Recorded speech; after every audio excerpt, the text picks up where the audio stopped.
हाय दोस्तों, नमस्कार। मैं यशवंत गौरव पूर्वांचल करियर क्लासेस पे आप सभी लोगों का स्वागत करता हूं और आशा करता हूं कि आप लोग अपनी तैयारी जोरों शोरों से कर रहे होंगे। जैसे ही आप लोगों को डेट मिली है उस हिसाब से आप लोग अब उसी के थ्रू अपनी तैयारी को भी नियमित करेंगे। नियमित करने के साथ साथ दोस्तों मैंने आपको पोषक तत्व पढ़ा दिया है साइंस में, और साइंस का जो अगला टॉपिक था आपका गुणसूत्र, क्रोमोसोम्स। क्रोमोसोम्स में मैंने आपको क्रोमोसोम्स होते क्या है, किस जीव में कितने क्रोमोसोम्स पाए जाते हैं, कितने गुणसूत्र पाए जाते हैं, इनकी महत्ता क्या है, मतलब इनका महत्व क्या है हमारे जीवन में, ये कार्य कैसे करते हैं, तो सारी चीजें मैंने आपको समझाया। फिर उसके बाद मैंने आपको बताया था कि ये जो गुणसूत्र होते हैं, जब हमारे शरीर में उत्परिवर्तन होता है, हमारे शरीर में कुछ बदलाव होता है, विकास होता है, तो उसके समय गुणसूत्र में कुछ अधिकता या कमी आ जाती है, जिसके कारण हमारे शरीर में गुणसूत्र संबंधी रोग उत्पन्न हो जाते हैं, विकार उत्पन्न हो जाते हैं। उसके बारे में भी आपको बताना था, तो वीडियो लंबी होने की वजह से मैंने उसमें कहा कि भाई चलिए इसके बाद मैं अगले वीडियो में गुणसूत्र संबंधी विकार लेकर आऊंगा। तो अब चलते हैं दोस्त, गुणसूत्र संबंधी जो विकार हैं उसके बारे में देख लेते हैं कि गुणसूत्र संबंधी विकार क्या होते हैं। गुणसूत्र संबंधी जो विकार हैं देख लीजिए उसको। गुणसूत्र संबंधी विकार, गुणसूत्र संबंधी विकार, या जिसे आप लोग कहते हैं रोग या डिजीज, ठीक ये कहते हैं। तो क्या बात है, कलर का है नहीं चेंज हुआ भाई, हो जाइए, हाँ हो गया। चलिए ये अब ये होता क्या है, गुणसूत्र संबंधी जो विकार होते हैं ना दोस्त, उन्हें हम लोग सिंड्रोम कहते हैं। उन्हें हम लोग क्या कहते हैं, तो उन्हें हम लोग सिंड्रोम कहते हैं। क्या कहते हैं, सिंड्रोम कहते हैं। आपने सुना होगा कि ये सिंड्रोम हो गया, वो सिंड्रोम हो गया, इनमें ये कमी आ गई, इनमें वो कमी आ गई, फलाना में ये हो गया, फलाना में ढिमकाना हो गया, ढिमकाना में फलाना हो गया। तो ये जो सारी चीजें गुणसूत्र के कारण होती हैं उसको आज जानेंगे हम लोग। क्या होता है, कैसे होता है, किसमें किसकी अधिकता होती है, किसमें किसकी कमी होती है, ये सारी चीजों को जानेंगे। तो पहले इसको जान लीजिए कि सिंड्रोम कहते किसको है। तो सिंड्रोम कहते किसको है, पहले उसी को देख लेते हैं। तो कभी कभी कभी कभी मानव में, कभी कभी मानव में उत्परिवर्तन के समय, उत्परिवर्तन के समय या कारण गुणसूत्रों की कमी या अधिकता हो जाती है। गुणसूत्रों की कमी या अधिकता हो जाती है, अधिकता हो जाती है, जिसे सिंड्रोम कहा जाता है। सिंड्रोम क्या कहा जाता है भाई, सिंड्रोम कहा जाता है। ठीक, ये चीजें मैंने आपको बताया। तो जब ये चीजें मैंने बताया है आपको कि सिंड्रोम किसे कहते हैं, सिंड्रोम का मतलब होता है कि गुणसूत्र संबंधी विकार, ये मैंने ऊपर ही लिख दिया है। तो चलिए देखते हैं कि गुणसूत्र संबंधी जो विकार होते हैं वो क्या क्या होते हैं। इसे थोड़ा सा छोटा कर दें, लीजिए थोड़ा सा छोटा कर दिए, अब इसको ऊपर कर दे रहे हैं, आप लोग देख लीजिए। तो गुणसूत्र संबंधी जो विकार होते हैं दोस्त, उसमें पहला विकार आप देखेंगे। पहले तो आप ये जानिए कि गुणसूत्र संख्या में कितने होते हैं।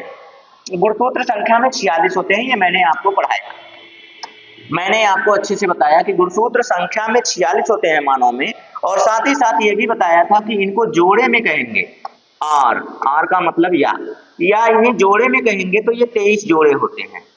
कितने होते हैं, 23 जोड़े। अब इन्हीं जोड़ों में क्या होती है, दिक्कत होती है। जब इन्हीं में जब दिक्कत होती है तब जाके ये सारी चीजें इनमें उत्पन्न होती हैं। तो पहले इनको हम हटा दें, उसके बाद बताते हैं आपको। एक हटा दीजिए, पहले इन्हीं में देख लिया जाए। तो मैंने आपको बताया था कि ये जो गुणसूत्र होते हैं ये दो प्रकार के होते हैं। गुणसूत्र में विभाजिका कितनी प्रकार की होती है, 46 होंगे। 46 में से इन्हें दो भागों में विभाजित किया जाता है, दो भागों में ये विभाजित होते हैं। एक होता है ऑटोसोम, ये मैंने आपको पिछली वीडियो में भी बताया है। एक होते हैं ऑटोसोम्स क्रोमोसोम्स, ऑटोसोम्स क्रोमोसोम्स, और एक होते हैं सेक्स क्रोमोसोम्स।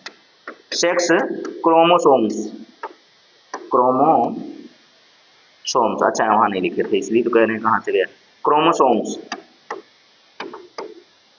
ठीक, इन्हें कहते हैं लिंग गुणसूत्र, इन्हें कहते हैं लिंग गुणसूत्र। प्रश्न ज्यादातर यहीं से बनता है, इससे कम बनता है, लेकिन इसको भी मैं आपको बता दे रहा हूं कि ऑटोसोम्स को हिंदी में कहते हैं समजात गुणसूत्र, समजात गुणसूत्र, या इसी को हम लोग कहते हैं दैहिक गुणसूत्र। क्या कहते हैं? दैहिक गुणसूत्र। ठीक है, इसी को कहते हैं। तो अब इनकी संख्या जो होती है ये क्या होती है? 44 होती है। इनकी संख्या कितनी होती है भाई? 44 होती है, यानी कि जोड़े में कहें तो ये 22 जोड़ी आपको मिलेंगे। कितनी जोड़ी मिलेंगे? 22 जोड़ी मिलेंगे। और इसकी संख्या देखी जाए तो इसकी संख्या जो होती है वो 2 होती है, और जोड़े में देखा जाए तो 1 जोड़ी। जोड़े में कितनी जोड़ी? 1 जोड़ी। ठीक है, 1 जोड़ी होती है। अब ये जो 1 जोड़ी होती है ये बहुत, ये दैहिक हो गया, इसको थोड़ा सा ऊपर करते हैं कि या अगले पेज पे चलते हैं। चलिए अगला पेज लेते हैं। तो अगला पेज मैंने आपको बताया था जिसमें कि ये जो 46 है, 46 में से ये जो आपके XX हैं जो सेक्स क्रोमोसोम्स हैं, और एक होता है XY। ये जो X और Y प्रदर्शित करता है ये करता है बॉय को। किसे प्रदर्शित करता है भाई? ये बॉय को प्रदर्शित करता है, यानी कि मेल को प्रदर्शित करता है। और ये जो XX है ये प्रदर्शित करता है गर्ल को। किसे? गर्ल को, या इसे हम लोग कहें तो ये फीमेल को प्रदर्शित करता है। किसको? फीमेल को प्रदर्शित करता है। तो अब जहां भी आपको गुणसूत्र में XX क्रोमोसोम्स दिखे, इसका मतलब है कि वो गर्ल या फीमेल है, मादा है। दूसरा जब XY दिख जाए तो सीधा सीधा समझ जाइएगा कि ये क्या है, ये आपको मेल या फिर बॉय क्रोमोसोम्स दिख जाएंगे। लिंग निर्धारण यहीं से होता है, लिंग का निर्धारण यहीं से होता है। जब ये जाइगोट बनाते हैं, युग्मनज बनाते हैं, तो यहीं से निर्धारण हो जाता है। मैंने आपको क्रॉस भी दिखाया कि कैसे कैसे 50-50% दिखाया था, मैंने बनाकर दिखाया था कि ये क्रॉस कैसे करते हैं, अपने में ये अर्धसूत्री विभाजन कैसे करते हैं। तो ये सारी चीजें मैंने आपको समझाया था। फिर इसके बाद देखते हैं कि जो सिंड्रोम होते हैं वो कौन कौन से सिंड्रोम होते हैं। एक सिंड्रोम आपका मिल जाएगा डाउन सिंड्रोम। कौन सा syndrome? Down syndrome. Down syndrome, ओ माफ कीजिएगा, बोल कुछ रहे हैं लिख कुछ रहे हैं। डाउन सिंड्रोम, ठीक है, एक हो गया डाउन सिंड्रोम। दूसरा आपका हो जाएगा एक डाउन सिंड्रोम, और दूसरा आपका हो जाएगा पटाऊ सिंड्रोम। कौन सा syndrome? Patau syndrome. Patau syndrome के बाद बात कर लें हम लोग, तो पटाऊ सिंड्रोम के बाद तीसरा सिंड्रोम जो आएगा वो आपका आ जाएगा cry do chat syndrome.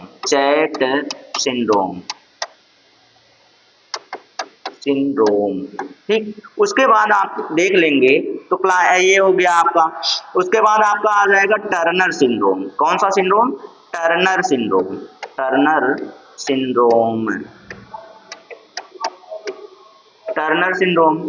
Syndrome के बाद बात कर ले तो भाई एक और सिंड्रोम आपका मिल जाए। हाँ, टर्नर सिंड्रोम के बाद क्लाइनफेल्टर सिंड्रोम। क्लाइनफेल्टर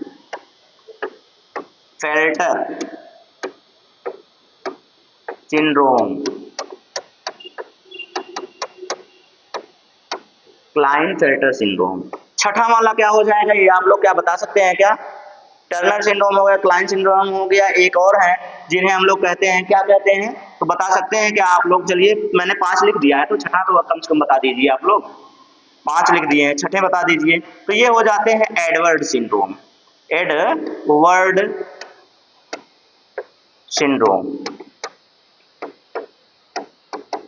इतने सिंड्रोम हैं आपके पास, और इन सिंड्रोम में बताइए 6 सिंड्रोम मैंने लिख दिया। 6 सिंड्रोम के बारे में अगर मैं आपको बता दूं तो आप लोग समझ जाएंगे कि हाँ भाई ये गुणसूत्रों की कमी से होने वाले सिंड्रोम हैं। तो गुणसूत्रों की कमी से होने वाले जो सिंड्रोम हैं इन सब के बारे में जब आप जान जाएंगे तो आपको भी समझ में आ जाएगा कि हाँ ये कौन से सिंड्रोम होते हैं और इनकी वजह से क्या क्या दिक्कतें आती हैं लोगों में।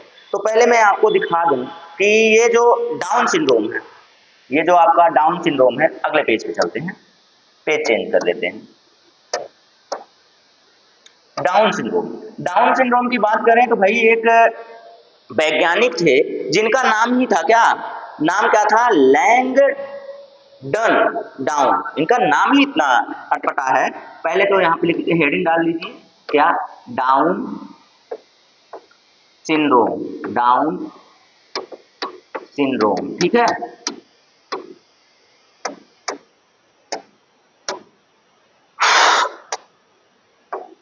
डाउन सिंड्रोम, तो डाउन सिंड्रोम आप देखेंगे तो इसमें एक वैज्ञानिक है, वैज्ञानिक जो हैं उनका इंग्लैंड के वैज्ञानिक है जिन्होंने 1866 ईस्वी में 1866 ईस्वी में इंग्लैंड के वैज्ञानिक, कहाँ के वैज्ञानिक, इंग्लैंड के वैज्ञानिक है जिनका नाम ही है क्या, लैंगडन। नाम इनका क्या है, लैंगडन नाम के लैंगडन डाउन नाम ही है इनका, लैंगडन डाउन नाम है इनका। तो इन्हीं के नाम पर इस सिंड्रोम का इन्होंने इस सिंड्रोम का पता लगाया, इसलिए इनको क्या किया गया, इनके नाम से ही सिंड्रोम का नाम रख दिया गया, डाउन सिंड्रोम, 1866 ईस्वी में। तो इन्होंने बताया कि भाई ये जो आपका 21वीं जोड़ी का गुणसूत्र होता है, 21वीं जोड़ी का जो गुणसूत्र होता है ना, इसमें जो आपके गुणसूत्र हैं वो एक की अधिकता हो जाती है। इसमें क्या हो जाती है, एक सिंड्रोम बढ़ जाता है। 21वीं जोड़ी जो होता है, मैंने बताया कि जोड़ी होता है, जोड़ी में कितने होंगे, जोड़ी में दो होंगे, जो दो गुणसूत्र होंगे। जोड़ी में कितने गुणसूत्र होंगे भाई, जोड़ी में दो गुणसूत्र होंगे। दो गुणसूत्र के बजाय ये तीन गुणसूत्र हो जाते हैं। कितने हो जाते हैं, तीन गुणसूत्र हो जाते हैं। अब ये जब तीन हो जाते हैं तो एक अधिकता हुई, अधिकता को हम लोग अब इसे ट्राइसोम कहते हैं। इसे हम लोग क्या कहते हैं, ट्राइसोम कहेंगे, ट्राइसोम कहेंगे, ट्राइसोम कहते हैं। क्यों कहते हैं, क्योंकि दो से तीन हुआ है, तीन का मतलब ट्राई, ये ट्राइसोमल की क्रिया हो, ट्राइसोमल क्रिया हो गई, तो ट्राई हो गया। अब ये जो ट्राई हुआ है इसकी वजह से इसके लक्षण क्या बनते हैं, बदलाव क्या आते हैं इंसान में। ये जो डाउन सिंड्रोम हो जाता है इससे बदलाव क्या होता है कि भाई चलिए ठीक है कि 21वीं जोड़ी बदल गया, एक इसमें एक वृद्धि हो गई, एकाधिक गुणसूत्र इसे कहते हैं। क्या कहते हैं भाई, एकाधिक गुणसूत्र, एकाधिक गुणसूत्र वाली बीमारी कहते हैं इसको, एकाधिक गुणसूत्र वाली बीमारी कहेंगे इसको। एक एक पॉइंट में लिख रहा हूं, सिर्फ उन्हें लाइन नहीं बना रहा हूं, वाक्य नहीं बना रहा हूं, वाक्य आप लोग बना लेंगे। एकाधिक, देखिए 1866 ईस्वी में इंग्लैंड के वैज्ञानिक लैंगडन ने क्या किया, लैंगडन डाउन ने इसकी खोज की, इस पर अध्ययन किया। 21वीं जोड़ी का जो गुणसूत्र है उस गुणसूत्र में एक अधिक बढ़ जाता है, एक गुणसूत्र और बन जाता है, और एक गुणसूत्र और बनने की वजह से इसको एकाधिक गुणसूत्र कहते हैं। और इसका जो लक्षण होता है डाउन सिंड्रोम में, तो क्या हो जाता है, मंगोली जड़ता आ जाती है। क्या हो जाता है भाई, मंगोली जड़ता आ जाती है, मंगोली जड़ता, या इसी को हम लोग कहते हैं कि जड़ बुद्धिता, जड़ बुद्धि या बुद्धिता, जड़ बुद्धिता कहते हैं, ठीक है। जड़ बुद्धिता का मतलब क्या हुआ भाई, कि जो डाउन सिंड्रोम से ग्रसित व्यक्ति होगा, जो बालक होगा, उसमें क्या होता है, उसमें मंगोलों की तरह से उसका शरीर हो जाता है। जो आपने पढ़ा होगा मानव में, तो मानव में एक मंगोली मानव होते थे, उनके जैसा इनका मुख हो जाता है। जैसे उनका सिर, माथा चौड़ा हो जाएगा, सिर छोटा हो जाएगा, होठ बाहर निकल आएंगे, शरीर छोटा हो जाएगा, बौने हो जाएंगे। तो मतलब इनमें ढेर सारे लक्षण दिखाई देने लगते हैं।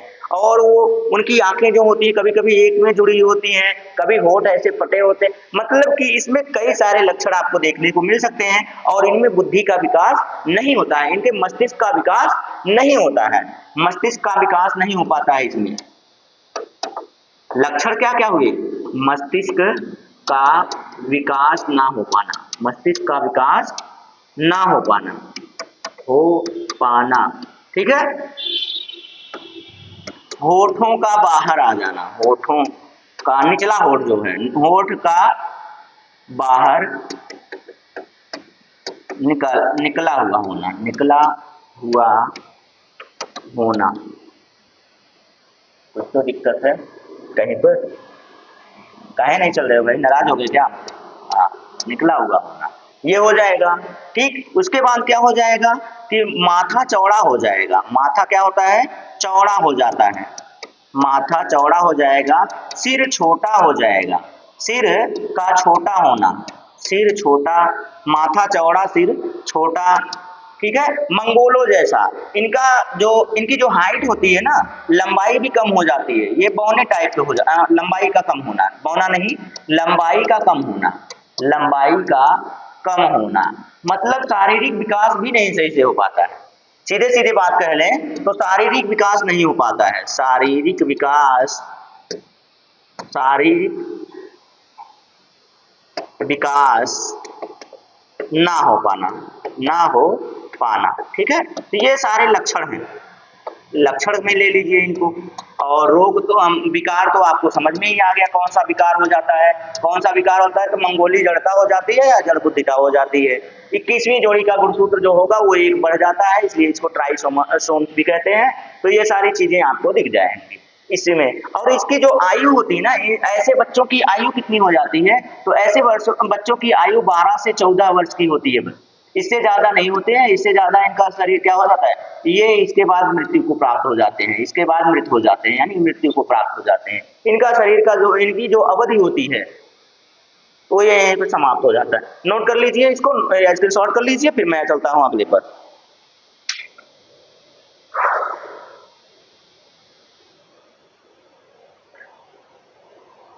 चले फिर आगे चले। हाँ, तो ये सारी चीजें इसमें तो हो गई। हाँ, इसमें भी देख लीजिएगा, जब ये ज्यादा हो जाएगा तो 46 से 47 हो जाएगा। ये 46 होते हैं ना, 46 से ये बढ़कर 47 हो जाता है। ठीक है, एक बढ़कर। चलिए अगले पेज पे चलें। अगला पेज लेंगे तो अगले पेज में भाई क्या आना चाहिए? अगले पेज में आना चाहिए आपका एक और सिंड्रोम है, जिसका नाम है क्या? Patau syndrome. क्या कौन सा syndrome? Patau syndrome. Patau syndrome. Patau syndrome में क्या होगा?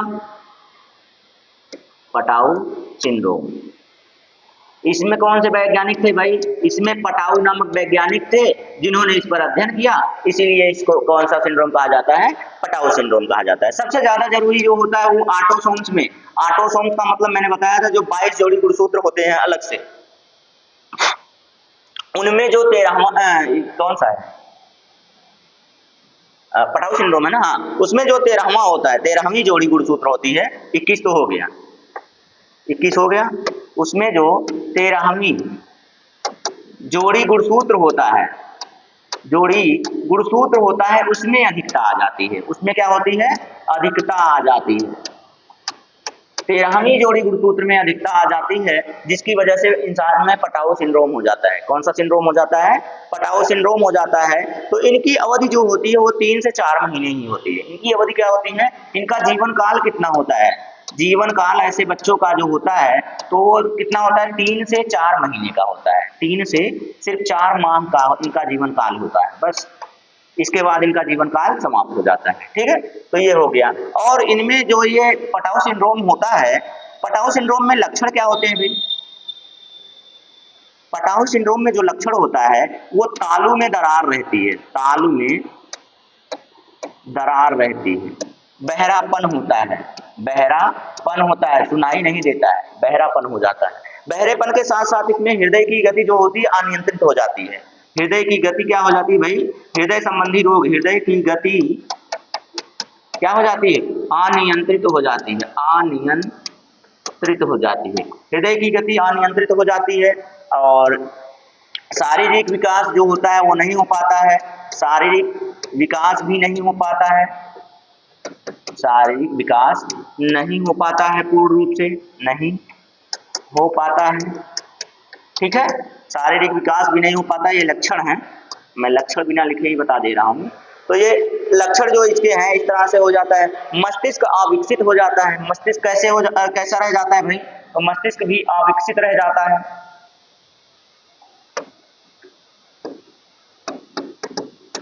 मस्तिष्क कैसा रह जाता है? अविकसित रह जाता है। अब समझ सकते हैं कि किस प्रकार की परेशानियों का सामना करना पड़ता है ऐसे बच्चों को जिनको पटाऊ सिंड्रोम हो जाता है। सबसे मेन इसमें क्या है? पटाऊ नामक वैज्ञानिक ने इसकी खोज की थी, इसलिए पटाऊ सिंड्रोम नाम पड़ा है। 13वीं जोड़ी का गुणसूत्र जो होता है उसमें अधिकता आ जाती है। इसमें भी गुणसूत्र की संख्या कितनी हो जाएगी? तब 47 हो जाएगी। क्यों हो जाएगी? 13वीं जोड़ी में एक गुणसूत्र बढ़ जाएगा। 13वीं जोड़ी का जो ऑटोसोम्स होता है वो एक बढ़ जाता है। तो इसमें भी जीवन काल इनका कितना हो जाता है? तो देख सकते हैं जीवन काल 3 से 4 माह हो जाएगा। लक्षण क्या हो जाते हैं? तो ये हो जाते हैं इनके लक्षण। ठीक है, तो ये सारे ये चीजें हो गई हूं, तो फिर मैं आगे बढ़ूं। इसका शॉर्ट कीजिए।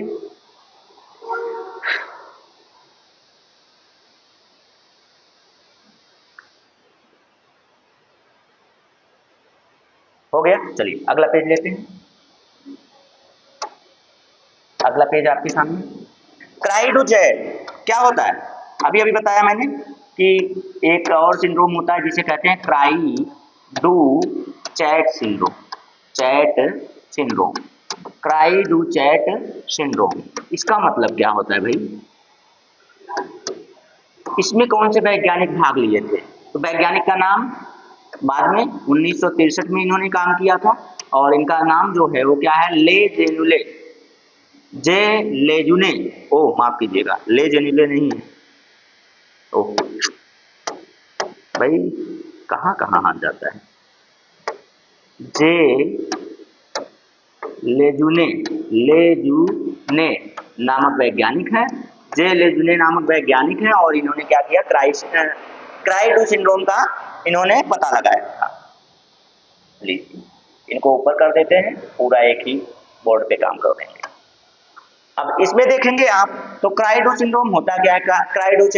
क्राइडोचैट में जो आपका 5वां ऑटोसोम्स होता है, 5वां जोड़ी ऑटोसोम्स जो होता है ना, उसमें मैंने आपको कल फिगर दिखाया था। फिगर में ऐसे कुछ फिगर बनाया था ना आपको, ऐसे कुछ फिगर भी दिखाया था मैंने कि ओ गलत हो जाएगा,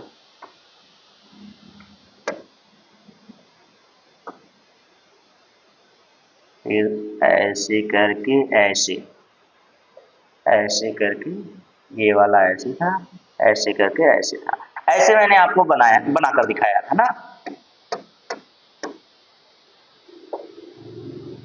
ऐसे मैंने आपको ऐसे बनाकर दिखाया था, ऐसे बनाकर दिखाया था। तो ये वाला जो निकल के आया था डीएनए दिखा रहा था, डीएनए को दिखा रहा था, इस तरह से मैंने आपको दिखाया था। तो इसमें मैंने बताया था कि ये स्मॉल आर्म है। क्या था? Small arm.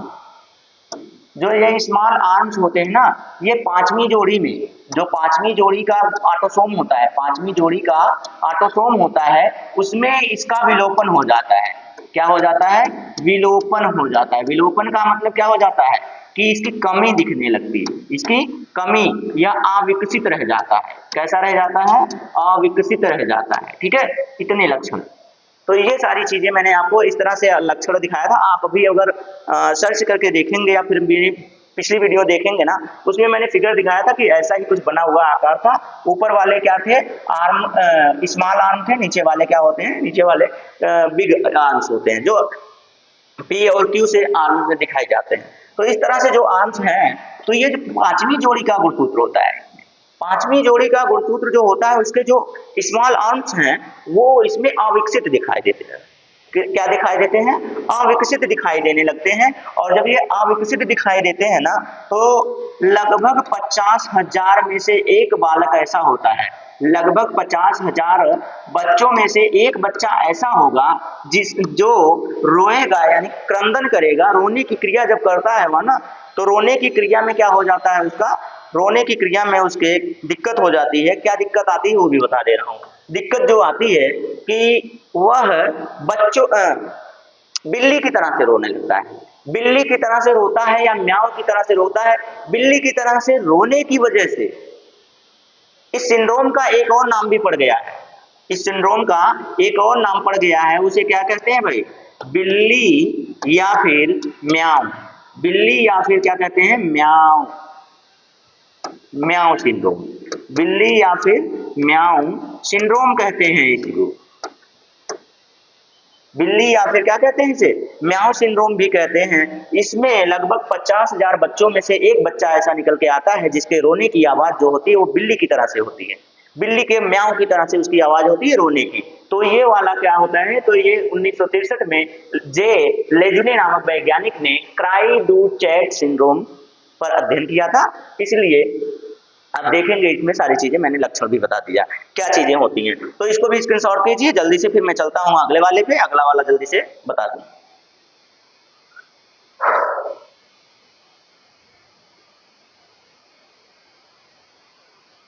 हो गया, चलिए अगले पर चलें। इसके बाद कौन सा सिंड्रोम होना चाहिए, कौन कौन सा सिंड्रोम पढ़े हैं भाई? क्राई हो गया, एडवर्ड सिंड्रोम पर चलते हैं। चलिए अभी जब खत्म हो जाएगा तो देखा जाएगा कौन सा बचा है। एडवर्ड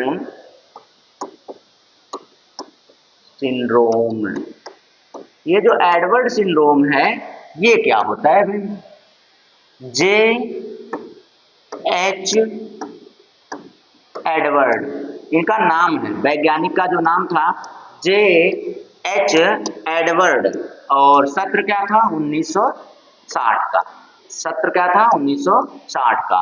और सत्र के साथ साथ एक बात और जो सबसे खास रहती है उसमें 18वीं जोड़ी का गुणसूत्र इसमें गड़बड़ाया था, 18वीं जोड़ी का जो गुणसूत्र था वो गड़बड़ाया था इसमें, ठीक है, उसमें अधिकता आई थी। ये सारी चीजें अगर आप जान गए तो बड़े अच्छे से आप जान जाएंगे कि ये क्या चीज है, एडवर्ड सिंड्रोम क्या होता है। एडवर्ड सिंड्रोम में कौन से वैज्ञानिक ने अध्ययन किया था? तो जे एच एडवर्ड नामक वैज्ञानिक ने 1960 ईस्वी में एडवर्ड सिंड्रोम की खोज की थी, और इसमें इन्होंने बताया कि जो 18वीं जोड़ी का गुणसूत्र होता है उसमें अधिकता आ जाती है, उसमें क्या आ जाती है भाई? अधिकता आ जाती है। और इस रोग से ग्रसित, इस विकार, इस सिंड्रोम से ग्रसित जो बच्चा होता है, जो बालक होता है, उसका जीवन काल कितने समय का हो जाता है? तो उसका जीवन काल और सिर्फ 6 माह हो जाता है। कितना रह जाता है? 6 माह रह जाता है। सोच लीजिए ऐसे ऐसे सिंड्रोम है जिनकी वजह से ऐसी ऐसी दिक्कतें आती हैं। इसमें भी मस्तिष्क अविकसित रह जाता है, इसमें भी क्या रह जाता है? जो मस्तिष्क होता है वो अविकसित रह जाता है।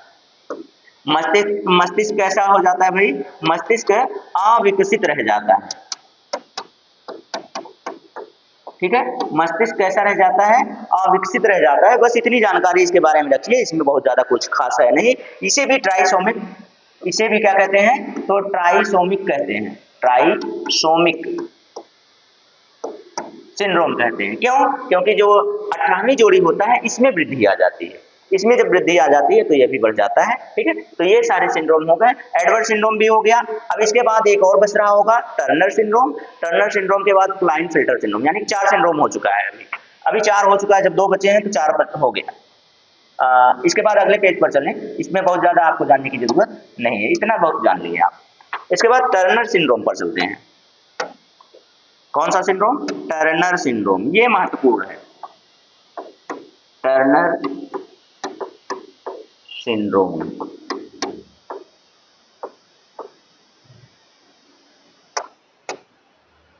अब जरा बताइएगा कि टर्नर सिंड्रोम होता क्या है भाई?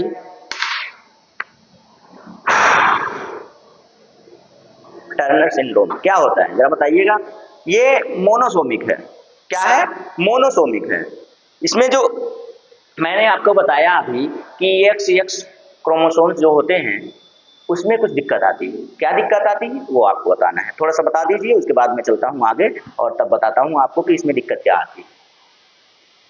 चलिए बता दीजिए जरा सा।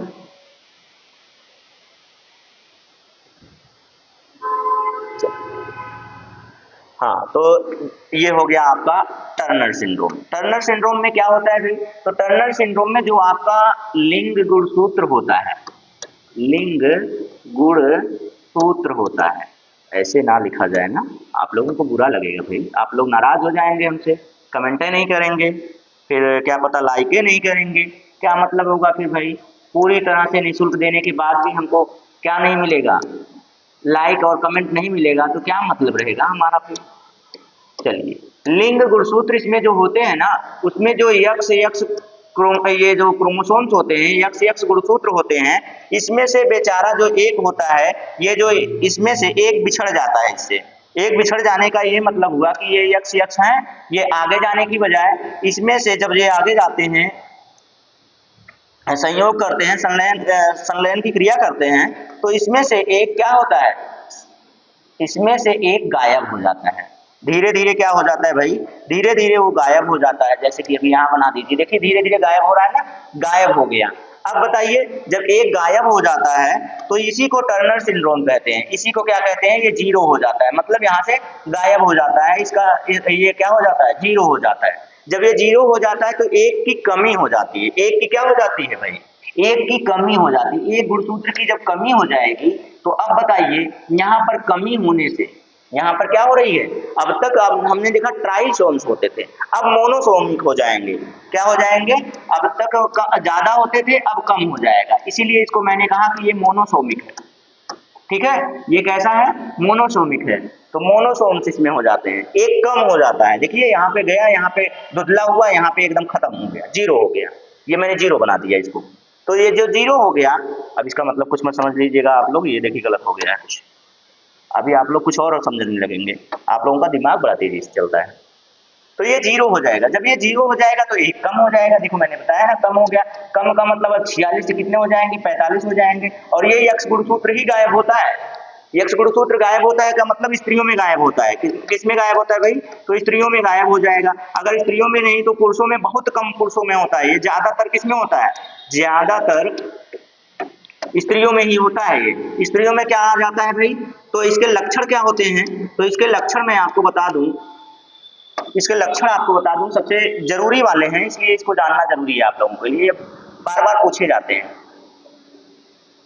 बार बार आपसे पूछे जाते हैं। तो लक्षण क्या होगा इसका, लक्षण होता है स्त्रियों में बांझपन का, बांझपन का लक्षण होता है। और साथ ही साथ नपुंसकता की बात कर लें भाई, पुरुषों में अगर ये हो गया तो क्या हो जाता है, नपुंसकता की बात करता है। तो सोच लीजिए, ऐसे में तो बड़ा खतरनाक हो गया भाई। यहाँ पे उनका जीवन ही समाप्त हो जाएगा। जीवन मतलब उनके जीवन का वंश समाप्त हो जाएगा, उनका वंश ही आगे ना बढ़ेगा। जब उनका वंश ही ना बढ़ेगा तो भाई दिक्कत तो है ही टर्नर सिंड्रोम से। टर्नर सिंड्रोम में जब एक गुणसूत्र गायब ही हो जाएगा तो इससे बांझपन हो जाता है, नपुंसकता आ जाती है। और क्या हो जाता है, कद छोटा हो जाता है। कद कैसा हो जाता है भाई, तो कद जो होता है स्त्रियों का वो छोटा हो जाता है। सामान्य स्त्रियों से इनका कद क्या हो जाता है, छोटा हो जाता है। तो बचपन में, बाल्यावस्था में तो सही रहता है, बाल्यावस्था में ये सही होता है, बाल्यावस्था में कोई दिक्कत नहीं दिखती है। लेकिन जैसे जैसे किशोरावस्था आती है वैसे वैसे यह लक्षण दिखाई देना शुरू हो जाते हैं। ठीक है, ये इसमें जो अंडाशय होता है वो अल्प विकसित हो जाता है। अंडाशय कैसा हो जाता है भाई, अंडाशय अल्प विकसित हो जाता है, अल्प विकसित हो जाता है।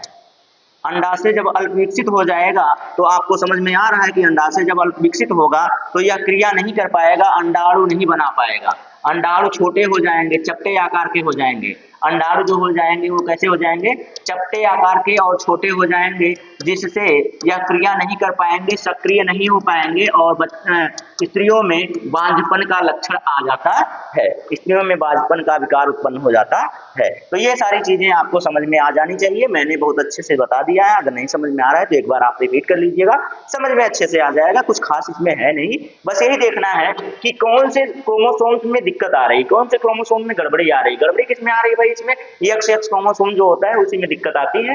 मोनोसोमिक होता है, एक कम हो जाता है। एक कम होने का मतलब 45 हो जाता है, 45 होने का मतलब है कि स्त्रियों में बांझपन हो जाता है। सारे लक्षण देखिए लिखा हुआ है। बाल्यावस्था तक ठीक रहता है, कद छोटा हो जाता है, नपुंसकता आ जाती है, अंडाशय अल्प विकसित हो जाता है। अंडाशय जब अल्प विकसित हो जाएगा तो सीधी सीधी बात है भाई कि जो अंडाणु है वो विकसित नहीं हो पाएंगे और दिक्कत शुरू हो जाएगी। ठीक है, ये सारी चीजें। अब इससे एक और बढ़िया सा जो सिंड्रोम है आपके बारे में आपको जानना चाहिए उसके बारे में, तो वो है क्लाइनफेल्टर सिंड्रोम। कौन सा सिंड्रोम भाई, Klinefelter syndrome. Klinefelter syndrome, felter syndrome.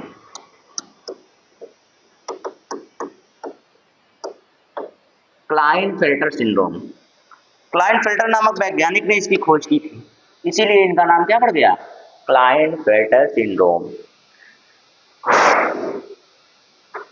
अब इसमें आप लोगों को क्या बताया जाए, तो इसमें मैं आपको बता दूं तो इसमें भी, इसमें अधिकता हो जाती है। इसमें किसकी क्या हो जाती है, इसमें सिंड्रोम में अधिकता आ जाती है। थोड़ा सा छोटा करेंगे, थोड़ा सा और बड़ा, बस। ये जो क्लाइनफेल्टर सिंड्रोम है ना, इसमें गुणसूत्रों में अधिकता आ जाती है, गुणसूत्र में क्या आ जाती है, अधिकता आ जाती है, अधिकता आ जाती है, गुणसूत्र में एकाधिकता आ जाती है। क्या आ जाती है, एकाधिकता का मतलब एक अधिक गुणसूत्र हो जाता है। अब जब एक अधिक गुणसूत्र हो जाता है तो इसमें बनता क्या है भाई, एक ये पुरुषों में होता है, ये किसमें होता है, पुरुषों में, क्या है बाल्य अवस्था में होता है। पुरुषों का क्या मतलब है, पुरुषों का कोई मतलब ही नहीं है इसमें, इसमें पुरुष कहना गलत बात है। यक्स यक्स वाई, ये यक्स वाई होता है, एक यक्स इसमें क्या होता है, बढ़ जाता है, एक यक्स इसमें क्या होता है, बढ़ जाता है, यानी कि 46 से 47 हो जाते हैं गुणसूत्र। गुणसूत्र क्या हो जाते हैं, 46 से 47 हो जाते हैं। और 23वें जोड़ी में ये होता है, किस जोड़ी में होता है, 23वें जोड़ी में ये होता है, 23वें जोड़ी में ये होता है। 23वां जोड़ी जो होता है उसमें एक गुणसूत्र बढ़ जाता है, एक गुणसूत्र बढ़ने का एकाधिक हो गया, एकाधिक हो गया तो इसका मतलब क्या हो गया, तो इसमें होता क्या है भाई, ये जो क्लाइनफेल्टर सिंड्रोम है तो इसके लक्षण क्या हैं, तो लक्षण मैं आपको बता दूं तो आप लोग बड़े प्यार से सुनेंगे और हंसेंगे भी। हंसेंगे इसलिए क्योंकि आप लोग इसे हंसी के पात्र बना देते हैं, आप लोग इसे हंसी के पात्र बना देते हैं, तो भाई सुनना, जाहिर सी बात, सुन लीजिए, पहले सुन लीजिए। तो क्या होता है इसमें, इसमें क्या हो जाता है भाई कि जो व्यक्ति होगा उसमें स्त्री प्लस पुरुष दोनों के लक्षण दिखाई देने लगेंगे। स्त्री प्लस पुरुष दोनों के लक्षण दिखाई देने का क्या मतलब होता है भाई, इसमें स्तन का विकास हो जाएगा, पहली बात स्तन का विकास हो जाएगा, आवाज भारी रहेगी, आवाज स्त्रियों जैसी नहीं होगी, आवाज भारी रहेगी, स्तन का विकास पाया जाएगा। दो लक्षण उल्टे हो गए, आवाज भारी हो गई। कद जो होता है वो सामान्य पुरुषों की भांति होता है, कद सामान्य पुरुषों की भांति होता है, सामान्य पुरुष की भांति होता है। और इनकी स्किन जो होती है, स्किन जो होती है वो स्त्रियों की भांति हो जाती है, स्त्रियों की भांति होती है, ठीक है। तो ऐसे इनमें मतलब जरूरी नहीं कि स्किन स्त्रियों के ही समान रहे, तो इसमें सारी चीजें, कुछ लक्षण स्त्रियों के, कुछ लक्षण पुरुषों के आते हैं इसमें। तो इसी तरह से इनके जो वृषण होते हैं वो अल्प विकसित हो जाते हैं। वृषण कैसे हो जाते हैं, अल्प विकसित हो जाते हैं। स्तन का विकास हो जाता है लेकिन वो भी अल्प विकसित होता है, वो भी क्या हो जाता है, अल्प विकसित होता है, अल्प विकसित होता है। तो ये सारी चीजें जब आपको दिख जाएं तो इसका मतलब है कि ये कौन सा लक्षण है, उसमें जो वो क्रियाएं करेगा, क्रियाओं में भी लक्षण किसके दिखाई देंगे, क्रियाओं में भी लक्षण आपको किसके दिखाई देंगे, स्त्रियों के लक्षण दिखाई देंगे, कुछ पुरुषों के लक्षण दिखाई देंगे। मतलब कि ना बेचारा पुरुष में रह गया ना स्त्री में रह गया, यही है क्लाइनफेल्टर सिंड्रोम। तो क्योंकि जब इसके गुणसूत्र ही ना स्त्री में है ना पुरुष में, देखिए अगर इसके गुणसूत्र ये हैं, इनके गुणसूत्र की बात करूं मैं, तो ये बताइए कि मैंने बताया यक्स यक्स गुणसूत्र, यक्स यक्स गुणसूत्र किसके होते हैं, गर्ल के, ठीक है, ये तो दिखाई दिया। लेकिन आप ऊपर की तरफ जरा ध्यान दीजिए, तो ऊपर की तरफ जब ध्यान देंगे तो ये बताइए, ये जो यक्स यक्स यक्स वाई गुणसूत्र है ये किसके लक्षण दिखाई देते हैं, बॉय के, दोनों लक्षण दिखाई दे रहे हैं। देखिए इधर की बात कर ले तो गर्ल, उधर की बात करेंगे बॉय, इस तरह से जब बात करते हैं तो ये दोनों लक्षण दिखाई देने लगते हैं। जब दोनों लक्षण दिखाई देंगे तो भाई स्त्री और पुरुष दोनों के लक्षण भी दिखाई देने लगते हैं, और साथ ही साथ इनकी संख्या क्या हो जाती है, एकाधिक गुणसूत्र हो जाते हैं। और इस तरह से देखे जाए तो मुझे लगता है कि आप लोगों को ये सारी चीजें समझ में आया होगा। Down syndrome, Patau syndrome, cry do chat syndrome, Edward syndrome, Turner syndrome, Klinefelter syndrome, ये गुणसूत्र संबंधी रोग हैं, गुणसूत्र संबंधी विकार हैं जिनमें गुणसूत्रों की अधिकता या कमी की वजह से, गुणसूत्रों की अधिकता या कमी की वजह से विकार उत्पन्न हो जाते हैं। इन्हीं को हम लोग क्या कहते हैं भाई, सिंड्रोम कहते हैं। और ये सिंड्रोम जो मैंने बताया 6 के 6 बहुत महत्वपूर्ण है आपके लिए। 6 में से आपको सबसे ज्यादा क्लाइनफेल्टर सिंड्रोम पूछता है, टर्नर सिंड्रोम और डाउन सिंड्रोम, ये सिंड्रोम ज्यादा पूछे जाते हैं क्योंकि ये सबसे ज्यादा है। और एक होता है जो क्राई डू चैट सिंड्रोम, ये सिंड्रोम ज्यादा पूछे जाते हैं। क्यों ज्यादा पूछे जाते हैं, क्योंकि इनकी महत्ता ज्यादा है, इनसे ज्यादा लोग विकसित होते हैं, ठीक है। तो आशा करते हैं आपको वीडियो पसंद आया होगा, और ऐसे वीडियो आपको ऐसे ही ढेर सारे कंटेंट, आपको बढ़िया कंटेंट, बेहतरीन कंटेंट चाहिए तो हमारे पूर्वांचल करियर क्लासेस को ज्वाइन कर लीजिए और ढेर सारे वीडियो प्राप्त कीजिए, बढ़िया बढ़िया वीडियो, ठीक है। तो आज के लिए इतना ही दोस्तों, जय हिंद।